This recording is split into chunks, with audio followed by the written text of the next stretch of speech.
ഈശോയിൽ സ്നേഹമുള്ളവരെ, ഈശോയിൽ വിശ്വസിക്കുന്ന മനുഷ്യർ പൊതുവെ ഇന്ന് വളരെയധികം പ്രതിസന്ധികൾ നേരിടുന്ന ഒരു കാലഘട്ടമാണ്. അതിലേറ്റവും വലിയ പ്രധാനപ്പെട്ട ഒരു പ്രതിസന്ധി എന്ന് ഞാൻ വ്യക്തിപരമായിട്ട് മനസ്സിലാക്കിയിരിക്കുന്നത്, ഒരു യഥാർത്ഥ ആത്മീയ ശുശ്രൂഷകനെ തിരിച്ചറിയാനാണ് ഏറ്റവും വലിയ പ്രതിസന്ധി ഉള്ളത്.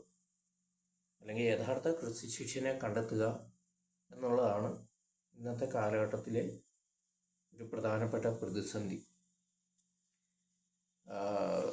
കാരണം ഇന്ന് വളരെയധികം ആത്മീയ ശുശ്രൂഷകൾ ഈശോയുടെ നാമത്തിൽ ലോകമെമ്പാടും നടക്കുന്നുണ്ട്. അപ്പോൾ എവിടെ എന്തൊക്കെ ശുശ്രൂഷ തുടങ്ങിയാലും അവിടെയെല്ലാം കുറേ വിശ്വാസികളും ഇങ്ങനെ ഒക്കെ പോകുന്നുമുണ്ട്, അതിലൊക്കെ പങ്കെടുക്കുന്നുണ്ട്, അതിൻ്റെ ഭാഗമാകുന്നുണ്ട്.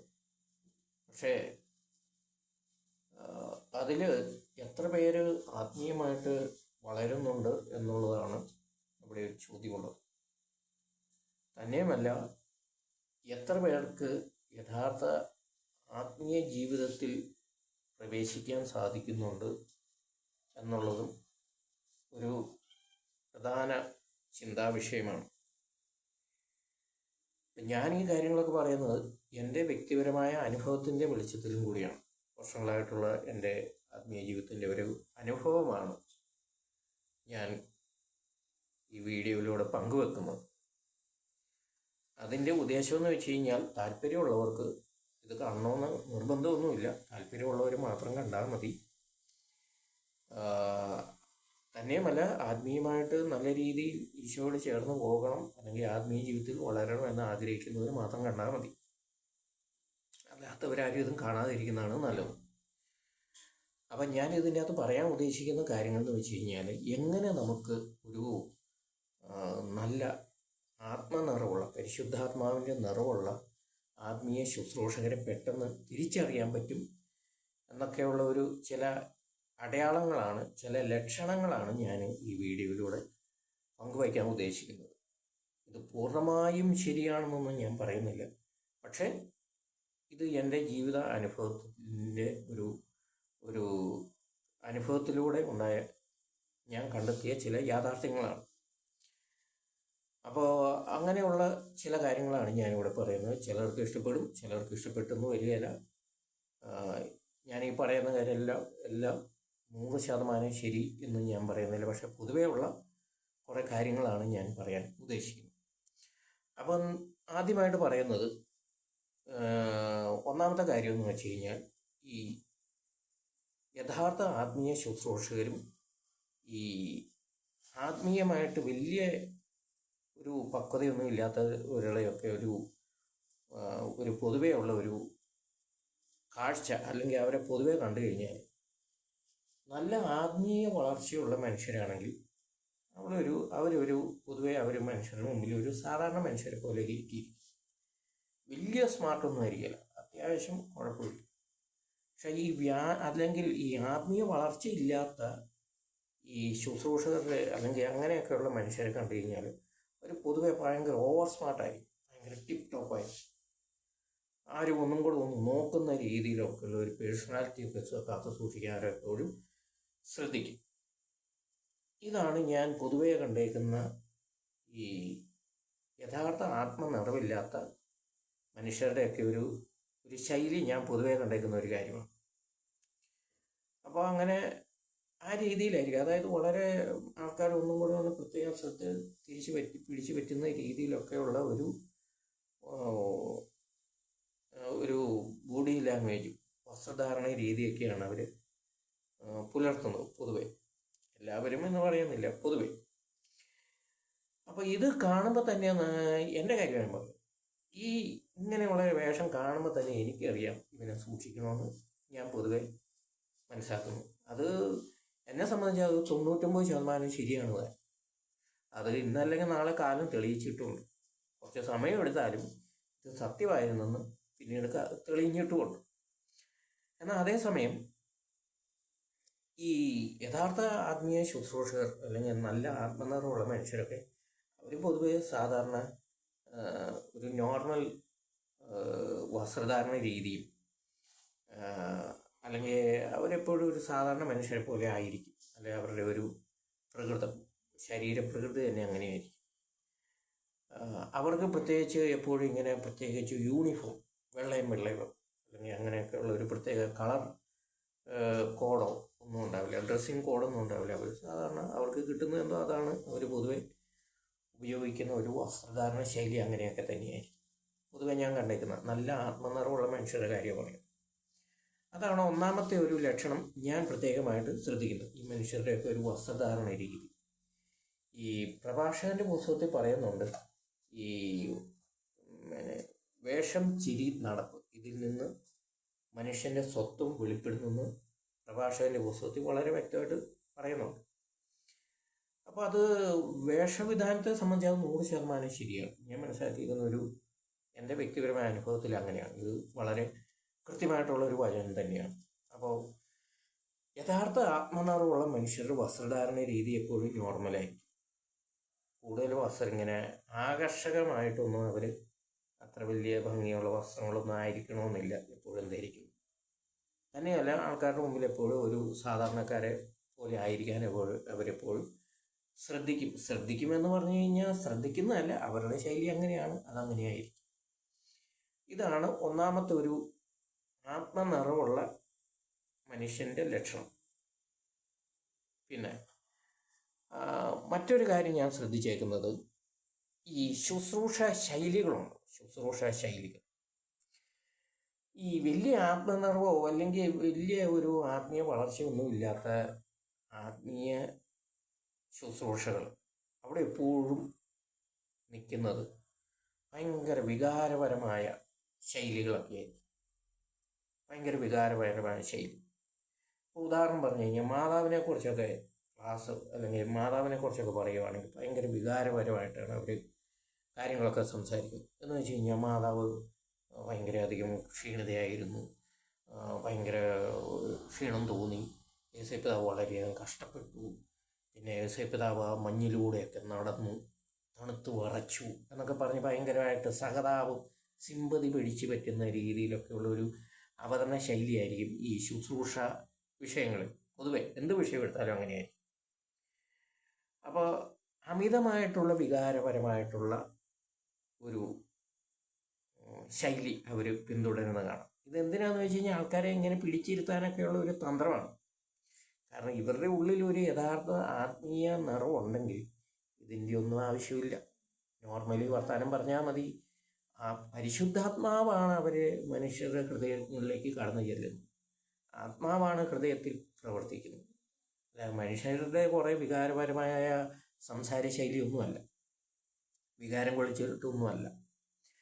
അപ്പോൾ ഞാൻ പൊതുവെ ഇത് നിങ്ങൾ അത്യാവശ്യം വർഷങ്ങളായിട്ട് ഇങ്ങനെ കാണുന്നവരൊക്കെ ഉണ്ടായിരിക്കുമല്ലോ. അപ്പോൾ അവർക്ക് ഏറെക്കുറെ കാര്യങ്ങൾ പറയുന്നത് മനസ്സിലാവുന്നുണ്ടെന്ന് ഞാൻ വിചാരിക്കുന്നു.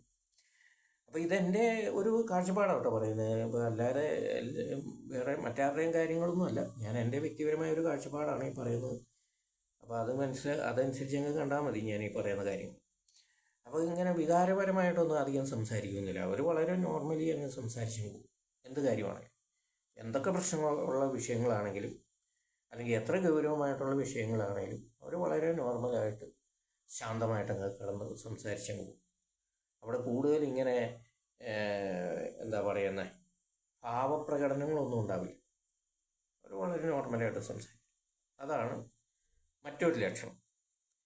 ഈ യഥാർത്ഥ ആത്മനിറവില്ലാത്ത മനുഷ്യരിങ്ങനെ വികാരപരമായിട്ട് ഇങ്ങനെ എന്നൊക്കെ വെച്ച് ഇങ്ങനെ ഭയങ്കര ആൾക്കാരെ അങ്ങോട്ട് ഭയങ്കര ഇമോഷണലാക്കി കൊണ്ടുപോകും. ഇതല്ല യഥാർത്ഥ ആത്മനിറവ്. അല്ലെങ്കിൽ ആത്മനിറവുള്ള ശുശ്രൂഷ അങ്ങനെയല്ല, ഞാൻ മനസ്സിലാക്കിയിരിക്കുന്നു. അതുകൊണ്ടായി പറയും. മറ്റൊരു കാര്യമാണ്, മറ്റൊരു പ്രത്യേകതയാണ്, മറ്റൊരു ശൈലി എന്ന് വെച്ച് കഴിഞ്ഞാൽ ശബ്ദമാണ്. ശബ്ദം. ഈ യഥാർത്ഥ ആത്മനിറവുള്ള മനുഷ്യരെപ്പോഴും ഇങ്ങനെ ശബ്ദം എപ്പോഴും നോർമലായിരിക്കും. അവിടെ ഇങ്ങനെ വലിയ അലർച്ചയോ ഭയങ്കര ഒന്നും ഉണ്ടാവില്ല. ഭയങ്കരമായിട്ട് ഇങ്ങനെ ഞെട്ടിപ്പിക്കുന്ന രീതിയിലുള്ള സംഭാഷണ ശൈലിയൊന്നുമില്ല. ചില ശൈലികൾ കാണും, വളരെ താത്തി, ശബ്ദം വളരെ താത്തി, പെട്ടെന്ന് ഇങ്ങനെ പൊട്ടിത്തെറിച്ച് ആൾക്കാരെ എല്ലാം ഞെട്ടി ഉണർത്തുന്ന ഒരു ശൈലി. ഇതൊന്നും ഒരു യഥാർത്ഥ ആത്മനിറവുള്ള ഒരു ശുശ്രൂഷയായിട്ട് എനിക്കൊരിക്കലും തോന്നിയിട്ടില്ല. മിക്കതും അങ്ങനെ തന്നെയാണ്. എന്നാൽ യഥാർത്ഥ ആത്മനിറവുള്ള ശബ്ദം എന്ന് വെച്ച് കഴിഞ്ഞാൽ വളരെ ശാന്തമായിരിക്കും, നോർമലായിരിക്കും. ഇങ്ങനെ വളരെ ഇങ്ങനെ സാവധാനം ഇങ്ങനെ വളരെ നമുക്ക് കേട്ടിരിക്കും. ഇങ്ങനെ നമ്മളാരും ഇങ്ങനെ ഇവിടെ ശ്രദ്ധിക്കുന്നതും പറയണ്ട. അങ്ങനെയുള്ള ആത്മനിറവുള്ള ശുശ്രൂഷകൾ നമ്മളിങ്ങനെ സ്വമേധയാ നമ്മളറിയാതെ യാന്ത്രികമായിട്ട് ഇങ്ങനെ കേട്ട് ശ്രദ്ധിച്ചിരിക്കും.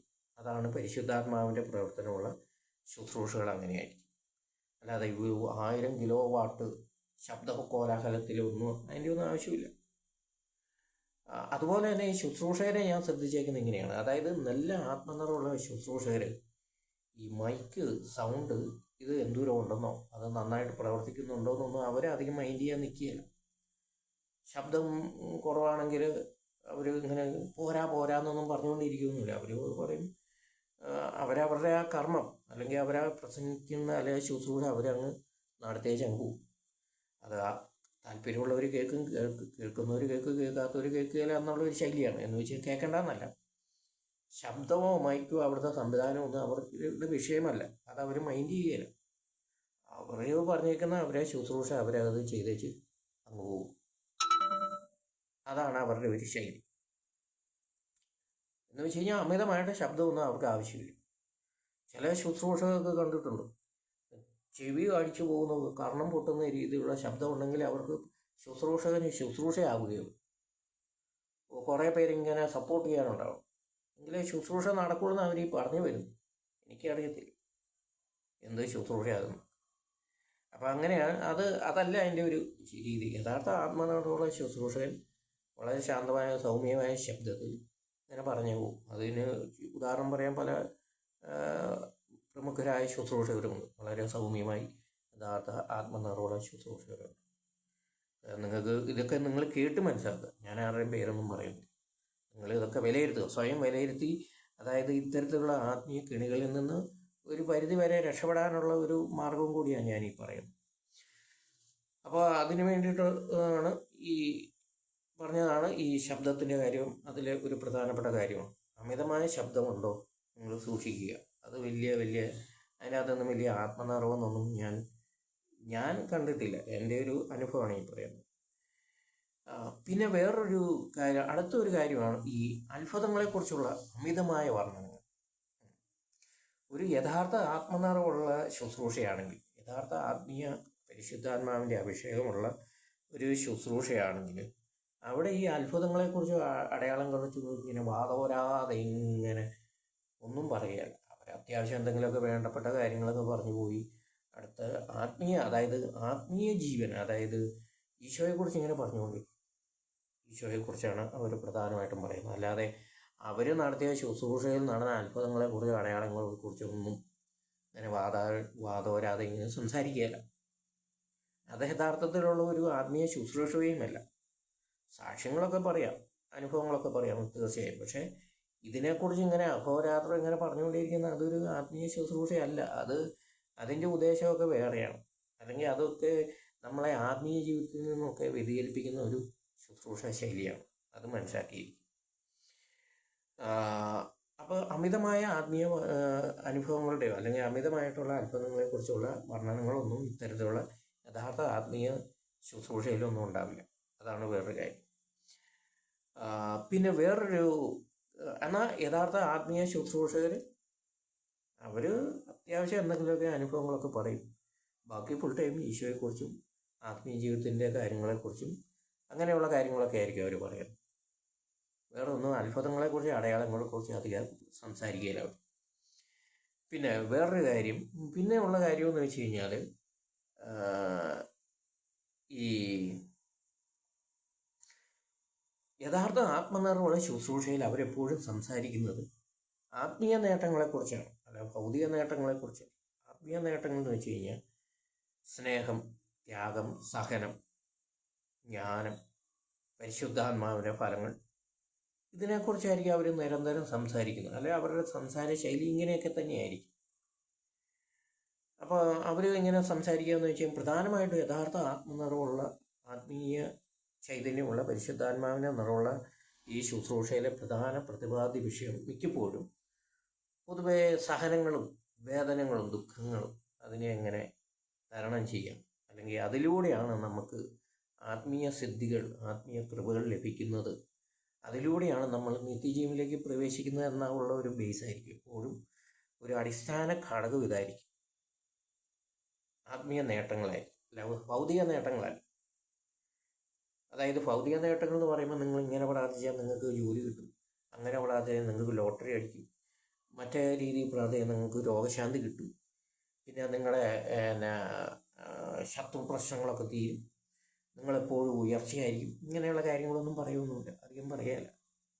യഥാർത്ഥ ആത്മീയ ശുശ്രൂഷ അവർ പറയുന്നത് എന്താണ്?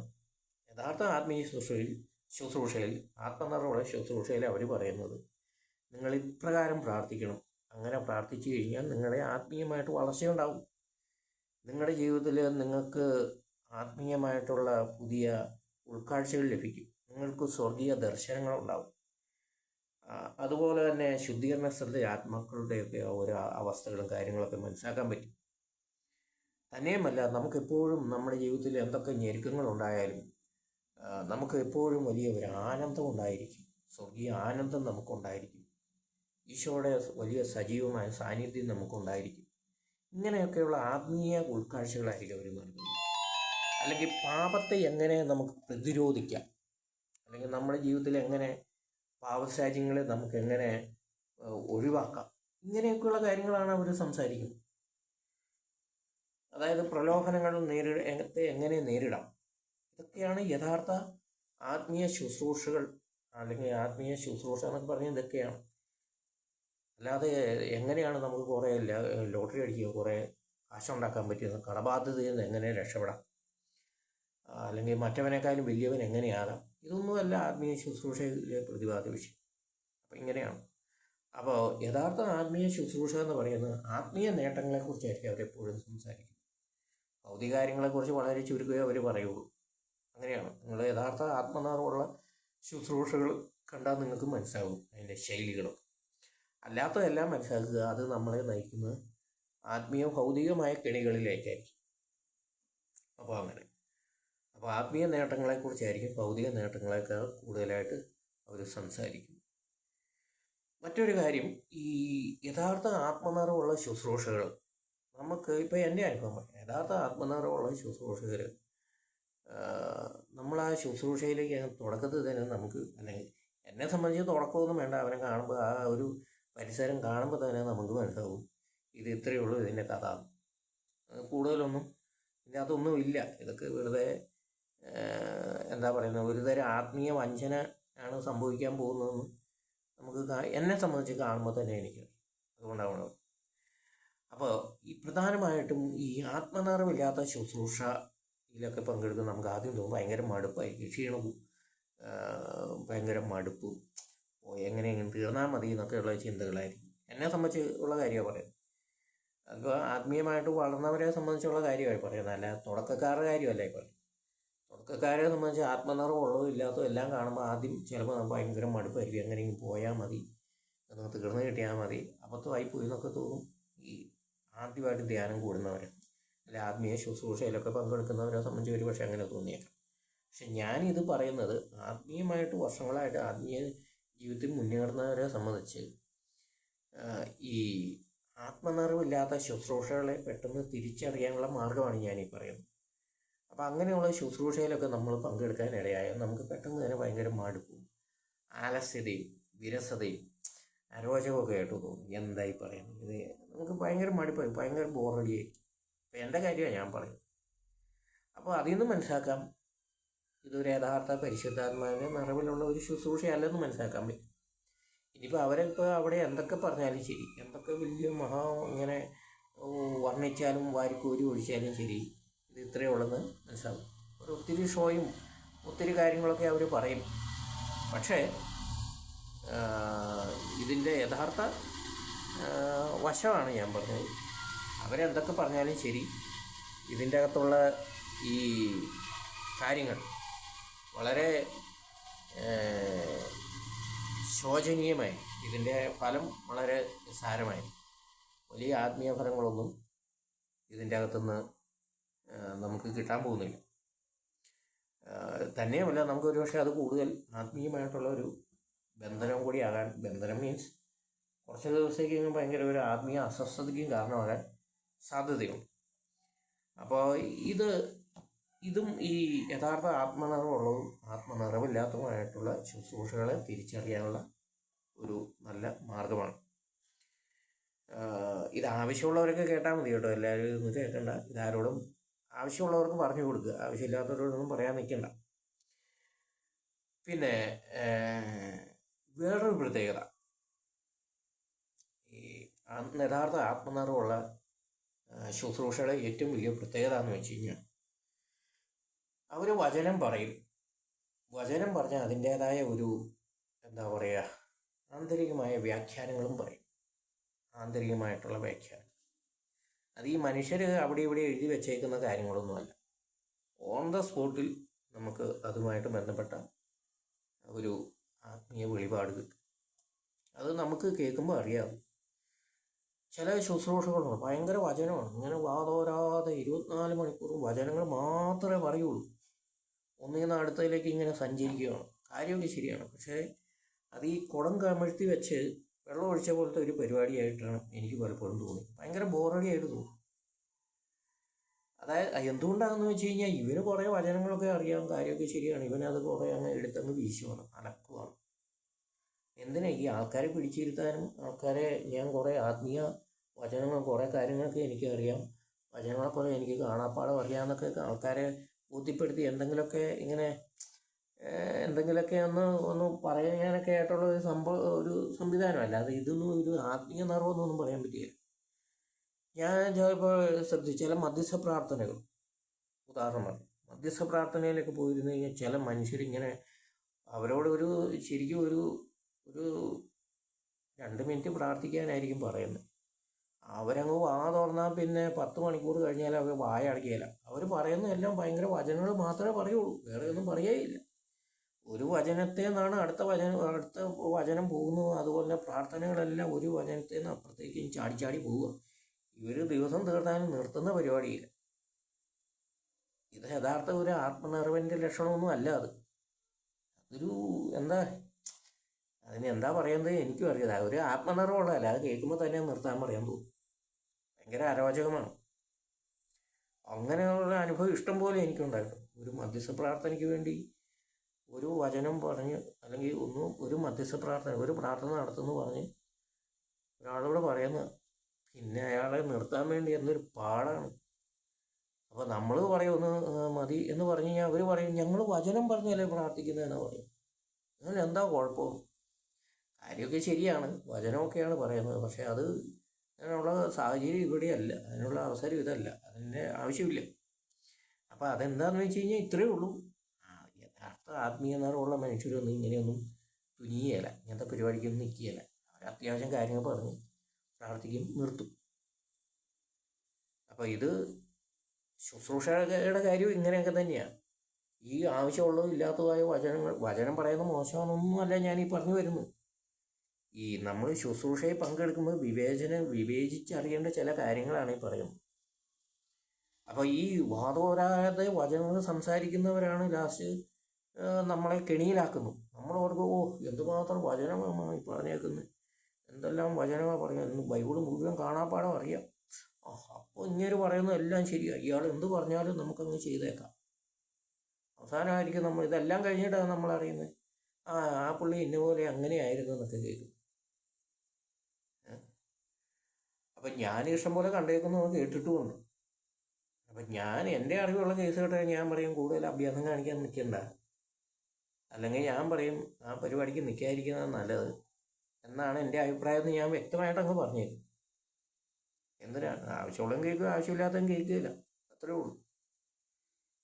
പിന്നീട് ഇവർ വന്ന് പറയാം അയ്യോ അന്ന് താൻ പറഞ്ഞത് ശരിയായിരുന്നു, ഇപ്പോൾ എന്ത് പറ്റാൻ ഇങ്ങനെയൊക്കെ പറ്റിയെന്നൊക്കെ പറഞ്ഞു. ഞാൻ പറഞ്ഞത് ആരുമില്ല, ഇപ്പോൾ എന്ത് ചെയ്യാൻ. അപ്പോൾ നിനക്കൊക്കെ അത്രേ പറഞ്ഞിട്ടുള്ളൂ, നീയൊക്കെ അത്രയേ ഉള്ളൂ, അതുകൊണ്ടാണ് ഇങ്ങനെയൊക്കെ സംഭവിക്കുന്നത് എന്ന് ഞാൻ പറയുന്നു. ഈ പറയുമ്പോൾ ഞാൻ വലിയ മഹാനൊന്നും അല്ല, പക്ഷേ ഇതൊക്കെ പറയാതിരിക്കാൻ നിവൃത്തിയില്ല. കാരണം ഓരോ ദിവസവും സംഭവവികാസങ്ങൾ അങ്ങനെയാണല്ലോ.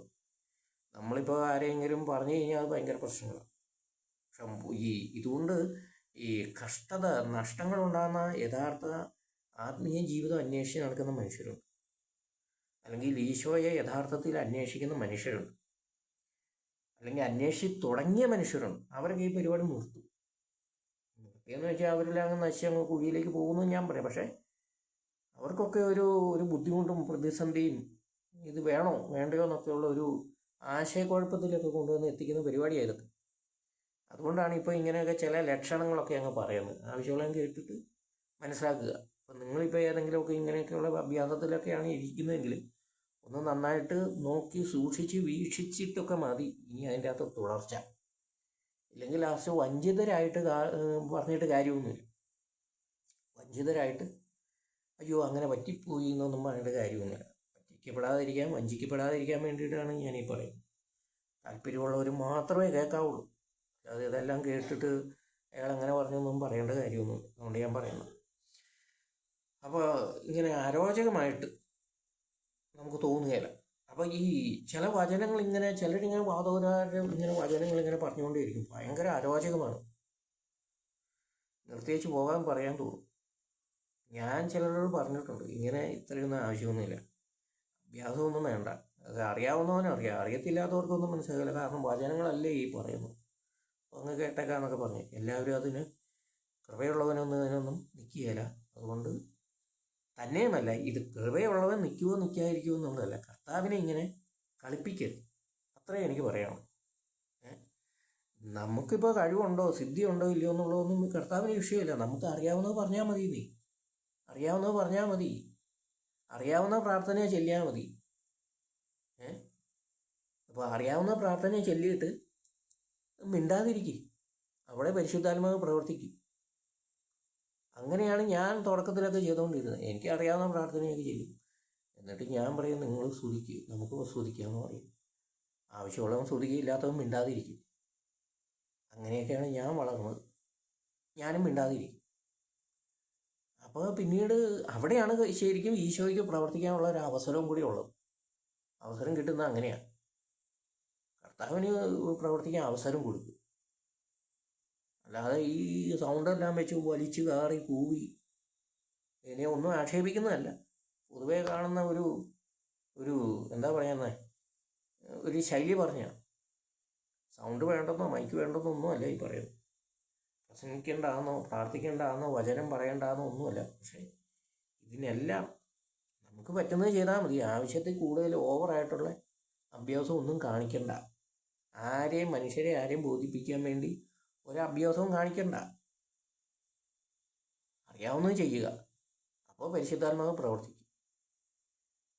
അത് പറയാൻ കാരണം എനിക്കങ്ങനെ ഞാൻ കുറച്ച് പേരെ അങ്ങനെ 1-2 പാർട്ടീസിനോട് ഞാനിങ്ങനെ ധ്യാനം നടത്തുന്ന കാര്യങ്ങളെക്കുറിച്ചൊക്കെ സംസാരിച്ചിട്ടുമുണ്ട്.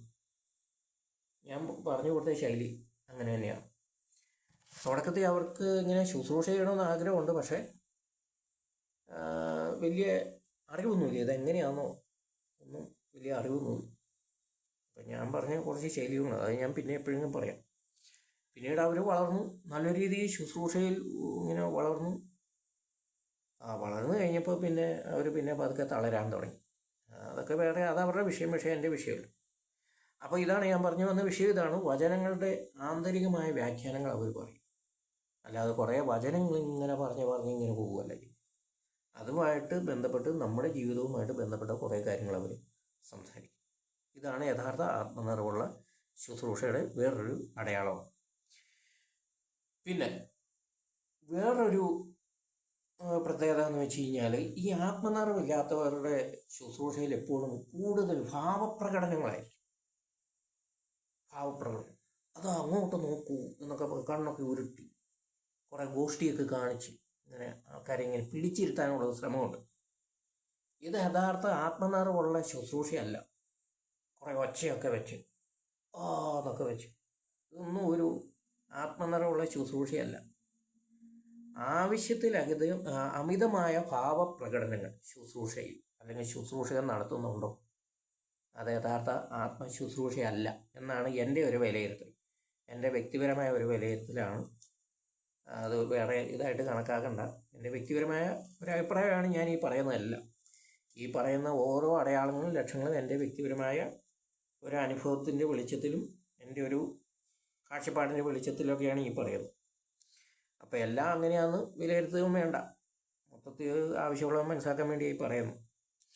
അപ്പോൾ അമിതമായ ആ ഭാവപ്രകടനം ഉണ്ടോ സൂക്ഷിക്കുക, അത് യഥാർത്ഥ ഒരു ആത്മനിറവുള്ള ശുശ്രൂഷയല്ല, അങ്ങനെയല്ല. പിന്നെ അമിതമായ ഫലിതങ്ങൾ ശുശ്രൂഷ, പിന്നെ വേറൊരു രീതിയുണ്ട്, അമിതമായ ഫലിതം വേണം. നമ്മൾ ഈ ശുശ്രൂഷ ഇടയ്ക്കൊക്കെ എപ്പോഴും ഇങ്ങനെ വചനം തന്നെ പറഞ്ഞുകൊണ്ടിരുന്നു കഴിഞ്ഞാൽ ഇടയ്ക്ക് വല്ലപ്പോഴും ഒക്കെ ഒരു ഫലിതം, അത് വചനവുമായിട്ട് ബന്ധപ്പെട്ട എന്തെങ്കിലുമൊക്കെ ഫലിതങ്ങളായിരിക്കും. അല്ലാതെ വെറുതെ അവിടുന്ന് ഇവിടുന്ന് എന്തെങ്കിലും കോമഡി അടിക്കില്ല. ശുശ്രൂഷയായിട്ട് ബന്ധപ്പെട്ട എന്തെങ്കിലുമൊക്കെ ഫലിതങ്ങൾ, അല്ലാതെ ഫുൾ ടൈം കോമഡി അല്ല. അത് യഥാർത്ഥ ആത്മനിർവ്വളമല്ല. അത് കേട്ടേച്ച് ആൾക്കാരെ അവരുടെ വഴിക്ക് പോകും. ഒരു ഈ പറയുന്ന പോലെ നമ്മൾ ഈ സിനിമ തിയേറ്ററിൽ കയറി നമ്മൾ കോമഡി സിനിമ കണ്ട പോലെയൊക്കെ കണ്ടേച്ച് അങ്ങ് പോകും. കുറച്ച് ദിവസത്തേക്ക് അവരുടെ മനസ്സിൽ ആ കോമഡിയൊക്കെ ഉണ്ടാവും, ഒരു രസമായിരിക്കും. അതോടുകൂടി അസ്തമിച്ചു. സിനിമ കണ്ടാൽ അങ്ങനെയാണ്. നമ്മൾ കോമഡി സിനിമ കണ്ടു കഴിഞ്ഞാൽ കുറച്ച് ദിവസമൊക്കെ നമുക്ക് ഒരു ഓർമ്മയും ഒരു ചിരിയൊക്കെ തോന്നും, ഒരു സന്തോഷമൊക്കെ തോന്നും. പിന്നീട് എന്ത് സിനിമ എന്ന് പറഞ്ഞ പോലെയാവും. അപ്പോൾ ഇത്തരത്തിലുള്ള അമിതമായ ഫലിതപ്രയോഗങ്ങൾ ശുശ്രൂഷയിൽ, അത് യഥാർത്ഥ ശുശ്രൂഷയല്ല, ആത്മീയ ശുശ്രൂഷയല്ല. അത് നമുക്കൊരു സ്പിരിച്വൽ റിലാക്സേഷൻ എന്നൊക്കെയാണ് പറയാൻ പറ്റും. ഞാൻ അങ്ങനെയാണ് കാണുന്നത്. അപ്പോൾ ഇതൊക്കെ മനസ്സിലാക്കണം. ഞാൻ പറഞ്ഞല്ലോ, ഈ യഥാർത്ഥ ആത്മനിർവ്വള ശുശ്രൂഷകരെ മനസ്സിലാക്കാനും അങ്ങനെ സ്വയം ആത്മവഞ്ചകരാകാതിരിക്കാൻ വേണ്ടിയിട്ടാണ്, ആത്മീയ വഞ്ചനയിൽ അകപ്പെടാതിരിക്കാൻ വേണ്ടിയിട്ടൊക്കെയാണ് ഞാൻ ഈ കാര്യം പറയുന്നത്. ഞാനിങ്ങനെയാണ് വന്നത്, അല്ലാതെ എന്നെ ഇതാരും തല്ലിപ്പഠിപ്പിച്ചോ അങ്ങനെ പറഞ്ഞു എന്ന് പഠിപ്പിച്ചതൊന്നുമല്ല. ആ അനുഭവത്തിൻ്റെ വെളിച്ചത്തിലും പലതും കണ്ടും കേട്ടും ഉള്ള അനുഭവമാണ്. അതിൻ്റെ വെളിച്ചത്തിലാണ് അത് എന്നെ സംബന്ധിച്ച്, എൻ്റെ വ്യക്തിപരമായ ഒരു അനുഭവത്തിലും എൻ്റെ ഒരു കാഴ്ചപ്പാടിലും എന്നെ സംബന്ധിച്ച്, വ്യക്തിപരമായിട്ടും എന്നെ സംബന്ധിച്ച് പറഞ്ഞാൽ എൻ്റെ ഈ കാഴ്ചപ്പാട് എന്നെ സംബന്ധിച്ച് 99% ശരിയാണ്. അത് എവിടെ വേണമെങ്കിൽ ഞാൻ പറയും. അതിന് ഞാൻ ഇഷ്ടംപോലെ ഉദാഹരണങ്ങൾ വേണേൽ പറയാം. ഉദാഹരണമെന്ന് പറഞ്ഞാൽ ശരിയാകില്ല, അതുകൊണ്ട് ഞാൻ പറയാം. അത് പറഞ്ഞാൽ നിങ്ങൾക്ക് പെട്ടെന്ന് എല്ലാം മനസ്സിലാവും, ആൾക്കാരെയും മനസ്സിലാവും, ഒരാളല്ല പലരെയും മനസ്സിലാവും. അതുകൊണ്ട് ഞാൻ കൂടുതലൊന്നും പറയാം. പിന്നെ പ്രാർത്ഥനകൾ കുറവായിരിക്കും. പിന്നെ ഇങ്ങനെയുള്ള ശുശ്രൂഷകളുടെ വേറെ ഏറ്റവും വലിയ പ്രത്യേകത എന്ന് വെച്ച് കഴിഞ്ഞാൽ, ആത്മനിറവില്ലാത്ത ശുശ്രൂഷയുടെ ഏറ്റവും വലിയ പ്രത്യേകത അതിൻ്റെ അത് പ്രാർത്ഥനയൊക്കെ കുറവായിരിക്കും. ഇപ്പോൾ ഒരു ശുശ്രൂഷ തുടങ്ങുന്നതിന് മുമ്പ് പ്രാർത്ഥന കുറവായിരിക്കും, അതുപോലെ തന്നെ അവസാനിക്കുമ്പോൾ പ്രാർത്ഥന കുറവ്. അവരിങ്ങനെ നിർത്താതെ എന്തെങ്കിലുമൊക്കെ ഇങ്ങനെ പറഞ്ഞുകൊണ്ടേയിരിക്കും. കുറേ വചനങ്ങൾ അവിടുന്ന് ഇവിടുന്നൊക്കെ എന്തെങ്കിലുമൊക്കെ വാരിപ്പെറുക്കി ഇങ്ങനെ പറഞ്ഞുകൊണ്ടേയിരിക്കും. ഇതൊക്കെയാണ്. അപ്പോൾ ശ്രദ്ധിക്കുക, ഇതൊക്കെ ഒരു ആത്മനിറവുള്ള ശുശ്രൂഷയല്ല. യഥാർത്ഥ ആത്മനിറവുള്ള ശുശ്രൂഷ എന്ന് പറഞ്ഞു കഴിഞ്ഞാൽ ശ്രദ്ധിക്കേണ്ട കാര്യമാണ്. അവിടെ സംസാരം കുറവും പ്രാർത്ഥന കൂടുതലുമായിരിക്കും. പ്രസംഗവും പ്രഭാഷണമൊക്കെ കുറവായിരിക്കും. അതിനേക്കാൾ കൂടുതലായിട്ട് പ്രാർത്ഥനയ്ക്കായിരിക്കും അവിടെ പ്രാർത്ഥന, സ്തുതിപ്പ്, ഇങ്ങനെയുള്ള ആത്മീയ കാര്യങ്ങൾക്കായിരിക്കും. അതുപോലെ തന്നെ നിശബ്ദത, ഇതിനൊക്കെ ആയിരിക്കും പ്രാധാന്യം കൂടുതൽ. അവളിങ്ങനെ ഒഴിച്ചു പോയി കാറുമൊന്നുമില്ല. അത്യാവശ്യം പറയേണ്ട കേൾക്കാവുന്ന രീതിയിൽ സംസാരിക്കും. ഇതൊക്കെയാണ് അതിൻ്റെയൊക്കെ ഒരു ശൈലി. അപ്പോൾ ഇങ്ങനെയൊക്കെയുള്ള ഇതൊക്കെ എന്തിനാ പറയുന്നതെന്ന് വെച്ച് കഴിഞ്ഞാൽ, ഈ ശുശ്രൂഷയിലൊക്കെ പങ്കെടുക്കുമ്പോൾ ആരെങ്കിലുമൊക്കെ പറഞ്ഞു കേട്ട് എവിടെയും വിളിച്ചെന്ന് ചാടി എല്ലാം നല്ലതായിരുന്നു എന്നൊക്കെ പറഞ്ഞപ്പോൾ വഞ്ചിതരാകാതിരിക്കാൻ വേണ്ടിയിട്ടാണ്. അപ്പോൾ ഈ വഞ്ചിക്കപ്പെട്ട് കഴിഞ്ഞാലത്തെ വേറൊരു പ്രശ്നം എന്ന് വെച്ച് കഴിഞ്ഞാൽ, ആത്മീയ ശുശ്രൂഷയിലൊക്കെ പോയിട്ട് വഞ്ചിതരായി കഴിഞ്ഞാൽ പിന്നീട് നമുക്ക് ആത്മീയ ജീവിതത്തോട് തന്നെ, അല്ലെങ്കിൽ ഇങ്ങനെയുള്ള ആത്മീയ ശുശ്രൂഷകളോടും ആത്മീയ ജീവിതത്തോടും തന്നെ ഭയങ്കര മടുപ്പായിരിക്കും, അരിശുമായിരിക്കും.